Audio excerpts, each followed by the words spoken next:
biak malka Noor Online TV. Kajan gwas me banrach kare kan chutfo kare wish kayot. Cha tanyan u cha gat mach tedaman murleni ke japa re wish kayot banraj ma banaje linkel. Gore no jin bijin yak bak nasan kokien. Ko de lerde kan kula chup gwasnetin kon gor kon ke de koten ban shure lerman balinga jan gwasam shalaten u re wish kayot shaman gat ken mach ngwani japa kan mana to jen kan kayot ku kalawa ka uror kan mana to chala do jel kan kel ka gat ken atitieni shalad banu shikan nyur ke shika long tarjat gwad mi shika chuj ka jalten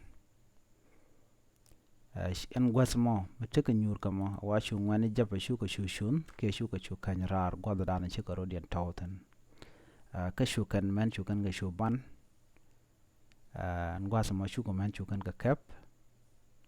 shala dano ken manak shika nang na gat tinte teneken kan gatin konen chanang ngwane japa ke ngwane murle shala do ke ngwane dang ke ka ga dang raw tinde tene man ala gat tila gat ken ga dang raw to chaka nang jaba charo jama chaja kwen jaba ngai ke je chenga dial tin kon tin la de ke cheng de yero dian lot mugi kon gwasme ka jan wajama kayot ban do badan ke nan ka dorien na me ejen wejab ke pip ka be bor ke pibor kana jen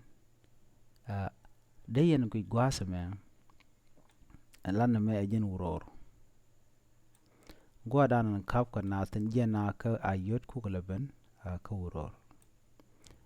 de yen distant yen an gwadan kap ka natin che go ka na somewhere here lo jare we ka jongle ne ti sha ti chukume cha ga tish ka tin jeglat kan ka nan kan gat na me jaslo me ditalong che jaslo je tot jaslo je ditalong o baram human being ke gat ke ran ya cha ka kut balan kap ko bom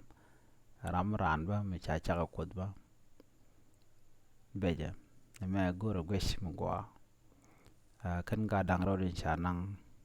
ngoda kan la nu chaklo jok ke do badan de ka jaga kanalat kana tiglo wedian chit kamen shaler ma chajalin na me jen la dan yilinga jan gwasama gor no jen bi nyoga nasin kokien kan no ba no jen mi chon kel kan Noor Online TV ko bleren kon ba no ka bi kan cha shup kaya ke kaje ajan gwade kon chongten biata kamal bye bye